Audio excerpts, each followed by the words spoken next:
What's up, guys? This is Nick, aka Stewie Stag, coming at you for PokerVIP.com.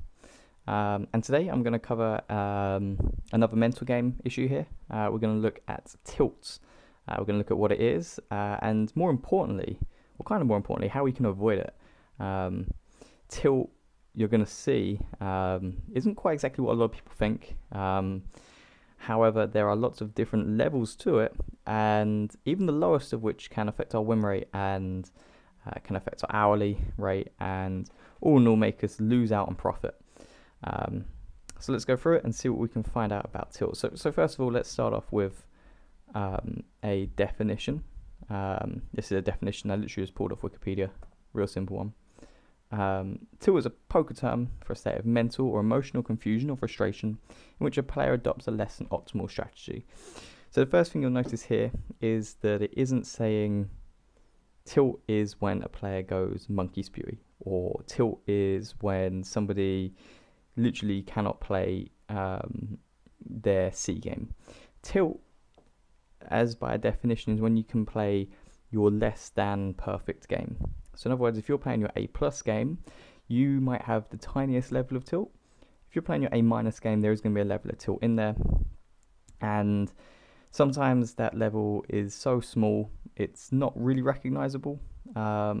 It might literally be a case of you have one too many tables up, and that is causing you to not make your optimal decision, and over time that is going to show. Same with tiredness, but we're going to go into those a little bit further on.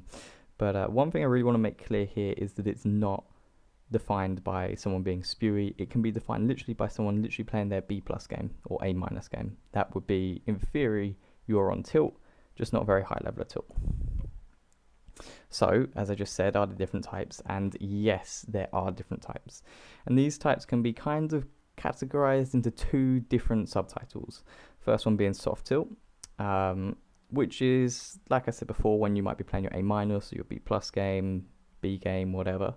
It's still going to affect your win rate, it's still going to affect your hourly, but not. You might go from a 5 big blind per 100 hand winning player to a 3.5 big blind per 100 hand winning player. You might go from being able to play 800 hands an hour to 700 hands an hour. But it is going to affect you, and overall that is going to affect your hourly win rate.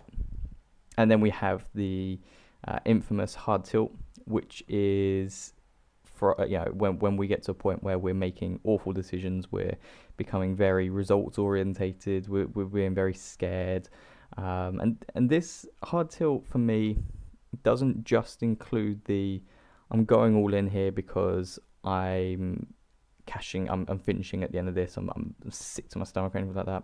This includes taking personal battles with people which don't need to be taken, as well as when you've won a lot of money thinking that you're invincible, because it's still a high level of tilt, it just doesn't seem the same. So the important thing here is we can categorize them into these two categories. However, you want to be sure, you still want to be recognizing all the different types of tilt and kind of what level you're at. So here are some examples of tilt, some of which you will know and some of which you won't. So the first one I've selected is winner's tilt, and I think this is quite a common one that people don't really look at. This is where you might win a big pot, and in the next big pot you don't really mind too much, because you might have that little voice in the back of your mind saying, oh, okay, I just won an all-in pot, I can take this spot here because if I lose I'm break even. That's winner's tilt. If you take a less than optimal play to get it all in with say 20-30%, just because you've won another big pot, and it's like, well, if I win here then it's huge, and if I lose then I'm about to break even, and that's kind of a really bad attitude to have. You can also, this also covers when you've been winning a lot and a lot of people will experience, they'll be in a session, they'll be like, I can play any two cards because I can just crush people, or they'll make check raises or free bets without a hand that is in their normal check raising or free betting range, just because they believe they can, they believe they're running the table over, they become the quote-unquote table captain, and they just try to push that further and further and further until it gets to the point where they're playing very far from optimal or very far from their A+ game. We now have the more commonly known losers tilt, which will be often categorized into you just lost a big pot, you just got sucked out on, all those kind of things, and you're a little bit annoyed with yourself, and you're like, oh, I've got to get back at that guy, or oh, everything's against me, it's so sick, etc. And this is the more common one, where you see players smashing their mouse, smashing their laptop, throwing things across the room. We've all been there, so I don't need to pretend we haven't. But this is where that one comes from. It's one that most people will think of when they think of tilt. A couple little important ones here. Sometimes, often it is poker related. You know, it'll be a case of you'll be on a table, and you get to a point where someone's always free betting you, and you're getting more and more annoyed at it, and you're becoming more and more personalized with it. You might have just lost a big pot, won a big pot, as I've mentioned above. But there are going to be times when it's completely unrelated to poker. It might be, and this will cover being tired, having not enough energy in your body, having just eaten and being sluggish, having too much sugar in your body and being all shaky, and even things like if you had an argument with your girlfriend, boyfriend, or if you've had a row with your parents, or something like that, or there's problems at home, or even things like, the worst one would be if you've got money problems, then you go into it because all of a sudden the money value on the tables means a lot to you.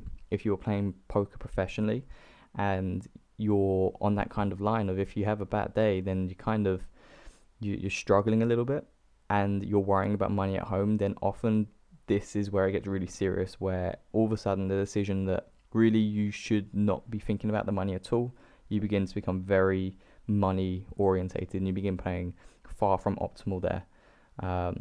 So in short, if you have money problems, try not to go to the tables anyway. Maybe drop down stakes so it doesn't mean as much to you. So now we're going to look at what causes it. We talked about different types. Now what causes each different type, and what are the sort of common causes? There are other ones out there. I've kind of covered the most known ones and the most common.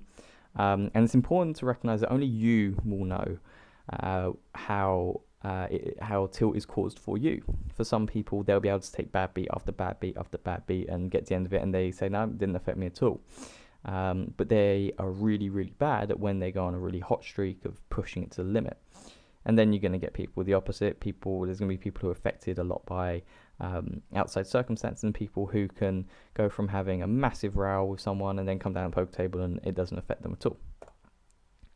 But like I said, I'm going to include some of the more common ones. So bad beats and run bad. That's pretty common. You see a lot of people, often on forums and all different kinds of sites, who will, you kind of see them begin saying, oh, I'm running really bad. They'll comment a lot on it. They'll post a lot of bad beat hands. And you can tell that player, they might not think they're tilting, but they are in fact tilting because they are not going to be playing optimal, because they've always got in the back of their mind, oh, I'm running bad or whatever. And this can get pretty serious. I mean, if you have a bad beat at the wrong time, you can go into monkey's pew, if you like. I'm sure everybody out there has experienced and can probably remember a time when they've gone all in, they've got it in as a 95% favorite or whatever, and been sucked out on the river. And it just happened to be at that one moment when you were just on the threshold of going from being able to play good poker to bad poker, and it's just snapped, and from then on your session you can't remember it. And that's quite an interesting thing. If you can look back over a session and you think you can't remember a block of hands, you were probably on pretty bad tilt. Another common one is bad play. This is more common amongst players who are having coaching or have been, or who don't suffer too much from bad beats or run bad. You know, obviously, if you go on an extended period of run bad, you're going to tilt a little bit. It's inevitable. But if you become more and more immune to that, then often this is the next one to look out for, which is bad play. You might get to a point like, oh, I played that hand horribly, and you have those few moments where you get annoyed with yourself, and that might affect the next few hands. So yeah, that's kind of the next one for, I wouldn't say better players, but players who've been playing for a little bit longer. Losing big pots, and this is again one similar to the bad beats run bad. If you lose a big pot and you've just moved up stakes, that's going to hurt a lot. If you say you play at 50-0 and you moved up to 100-0 with 25 buy-ins, take a shot, and you lose, then you're down a whole buy-in, which is like 2 buy-ins at what you're used to, and it takes a big hit to a bankroll. It takes a big hit mentally, and you're then going to have that doubt over whether you can make it or not. And it does suck, and if you lose big pot after big pot after big pot in a session, you can certainly become very tilted. Even if you played fantastic and you got kings in against aces twice and ace king against queens and lost all of them, you're still gonna be at the end of it like, I played really good and lost all that money. And you're not gonna really look at it as a case of they were set up hands always. Sometimes you will, often you will, hopefully, but sometimes you'll just think, oh, I've just lost so much. I'm playing really good, but I'm losing. There's something wrong. I'm now going to cover a few of the less known causes, but I think ones that are probably quite common. When you're too lucky in a session, and this is things like you might just have won a few big pots, you've won a few flips in a row, and you've made a ludicrous bluff, which has come out good because your opponent happened to have the hand that they didn't have, that they needed to have to fold. And there's one very important thing is that luck, to an extent, is only what you can see. If you normally have a losing red line, for example, and in a session you have a winning red line, quite often this, unfortunately, and this is going to sound really horrible for me to say, this isn't because you've played amazingly well. This may just be a case of your opponents have all the bottom of their range when you have your bluffing hands, or they just miss all their draws and fold by the river. And that's something that we don't see because we don't get to see their whole cards. But it's things like that where we can begin to assume that we're playing better than we are, and we begin to assume that we can make plays that we're not capable of, and we begin to assume that plays that we make are plus EV when, in fact, they're pretty negative EV, but we just got lucky in that one spot that they didn't have the hands to call us down. Winning a big pot. And this, like I covered this a little bit before when I said about we win a big pot, we don't need to worry about the next one. You're going to throw away a lot of money like that. And sometimes people will get to a point where they might have lost, say, 100 big blinds over 600 hands, and they win a big pot for 100 big blinds. Now, like, oh, break even, it's all good now. It's like, well, that's going to put you on tilt, and you're not going to realize it because you assume that you're going to play great from then on because you just won a big pot, where in fact you're now going to be in a different mind frame. Pretty much, you can kind of pinpoint tilt, and I'm going to talk about that, I think, on the next slide or the slide after. Pretty much by when your mind changes, when your frame of mind changes. And sometimes you'll go from a high level of tilt to a low level of tilt. You might be autopiloting, playing your C game, and then something happens and you begin playing your B or your A game. And then sometimes it's going to be the other way around. And you can often pinpoint that on a graph as well. You look back over your session and you see a point where all of a sudden it all changes. You probably had a slight change of mind frame, and it's often affected by winning a big pot or losing a big pot, of course.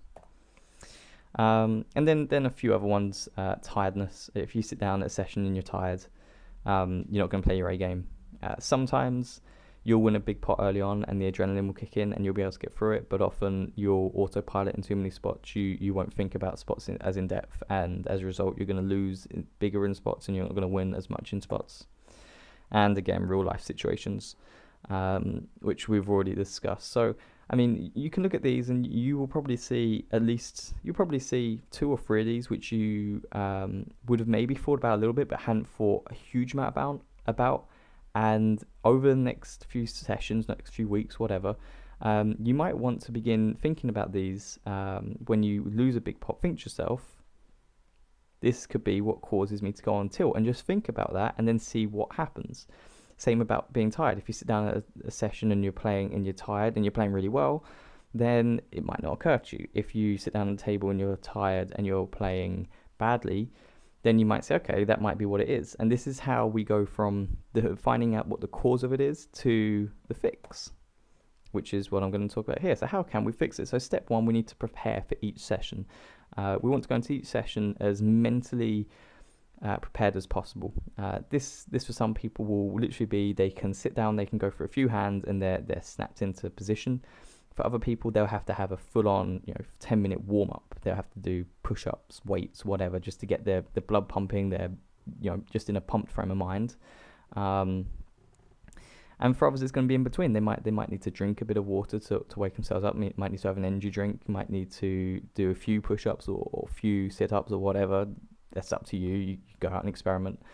And then it can even be just starting with fewer tables. If you imagine your session as I can't really compare it to anything, but if you imagine if you don't have a warm up, the first 5 to 10 minutes of your session, you will effectively be warming up. So you don't want to go straight to 12 tables because you're warming up on 12 tables. If you can warm up on 2, 3, or 4 tables for 10 minutes, then by the time your mind begins kicking into top gear, you can then begin adding more and more tables, which it may sound like you're going to get through less tables, but I mean, at the end of the day, it might be a case of that first 10 minutes you play awful on 2 tables, but you only lose a buy-in, or you could play awful on 6 tables and lose 3. So you got to look at it like that. So yeah, we need to prepare. We also need to then, step 2 is recognition. And this is knowing when you are likely to tilt. So on the last slide, we looked at the causes. So begin to recognize which causes you fall into. So do you tilt when you've lost a big pot after you've been sucked out on? And once you begin to realize what makes you tilt, you need to begin noting down the symptoms. So in this example, I've said, oh, after you've been sucked out on, you might say, oh, I feel like I want to punch something. And that is a symptom of tilt, and that will be a sign that the cause. So that's like the confirmation that was the cause that causes you to tilt. The next step is why. So why are you feeling why you are? You feel like you want to punch someone because that fish sucked out on me. Okay, now let's think about that. Now let's rationalize. Let's think, what is the rational reason why you're feeling like that? What is the rational reason that you feel like that unjustified? And by that, I just mean, like, if you write down, I want to punch something because that fish sucked out on me, you can straight away look at that in a clear frame of mind or whatever and say, the fish sucked out on me, which means there's variance in poker, obviously. We want variance in poker because it keeps fish coming back. If there was no variance in poker, the fish would lose all their money and they'd lose it all again, and then they go and play casino games where the house only has a slight edge. But because of the variance in poker, an unknown player who can play poker but not particularly well, can sit down against Phil Ivey and win, because if he gets aces and he gets kings, they're going to win a big pot a lot of the time. And if they get kings and Ivey gets aces and they hit a king on the flop, they're going to win a big pot. So the variance is actually our friend in poker. Sometimes it feels like our worst enemy, but it is actually our big friend, because that's where the fish come from. And once you've been able to rationalize and you can realize, hang on, my whole thinking here is completely unjustified, there's no reason for me to think about this, we can then work on preventing tilt. So, for example, I have sticky notes on my screen or on my monitor, which have a little note saying things like, variance is our friend, we want them to suck out on us, or you made a plus EV play, well done, move on. And that will really help you to avoid these tilting situations.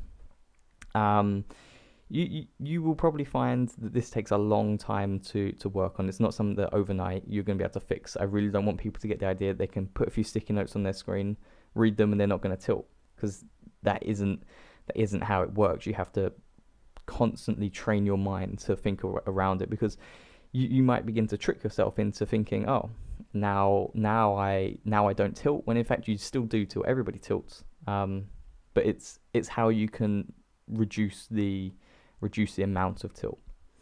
So yeah, there's one final thing which is really important with tilt, and that is, when should we quit? Quitting is probably the most underrated tool in poker, because at the end of the day, if you are, like I've got here with this cheeky little rev monitor, if you are at the high end of tilt, you're going to be playing your worst poker and you're going to be a losing player. If you take a 5 big blind per 100 hand winner who's very good, 6 big blind per 100 hand, whatever, they're a very good player and they go on the maximum tilt level. And some people are like that. Some people are like, I can either play my A game or my D game. There's not much in between. And when you have a player like that, they have to know when to quit, because otherwise they're going to play a lot of bad poker. And their graph is going to be extremely swingy. And you can often tell in a player's game when they should have quit, because or moved down. Or when I say quit, you can also move down stakes or reduce the number of tables. That's kind of like the stage. Like if you have 12 tables running, you feel yourself tilting a little bit, reduce them to 8, and think through spots a little bit more. and then reduce to 6, and then to 4, and then say, okay, screw this, I'm quitting. I'm not in the right frame of mind. But you can see where people should have done that, and they haven't. And the reason why the best consistent players in the world have the sexy graphs that they do isn't because they don't lose. It's because when they know they're going to lose, they stop. If they know that they're not playing their best, they sit out of their tables, they sit out half the tables, and that really affects their win rate. They avoid those 1,000 hands a week where they play their worst poker, or 2,000 hands a week, or whatever. And often this is caused by tilt, and in those few thousand hands, they could lose half of the profit they've made for that week, which halves their win rate. So knowing when to quit is very important, and I would kind of have it a case of, as soon as you begin to feel like you're tilting, have some of the rationalization things that I mentioned, and if they don't work, then I would kind of get to the point where I'd say just either quit or at least reduce the number of tables, because it's going to help you in the long run. So yeah, I hope you found this useful. There is a document out there on PokerVIP which you can look through, which has all the information on this and a little bit more as well. So you can look through that. It'll be really useful. I hope that this helps your win rate, helps your mental game, helps you stay stable. Hopefully saves you a bit of money on mice, on laptops, on screens, on whatever. And yeah, this has been Nick, aka Stewie Stag, for PokerVIP.com. And get out there, get crushing, and don't tilt, or don't tilt as much at least.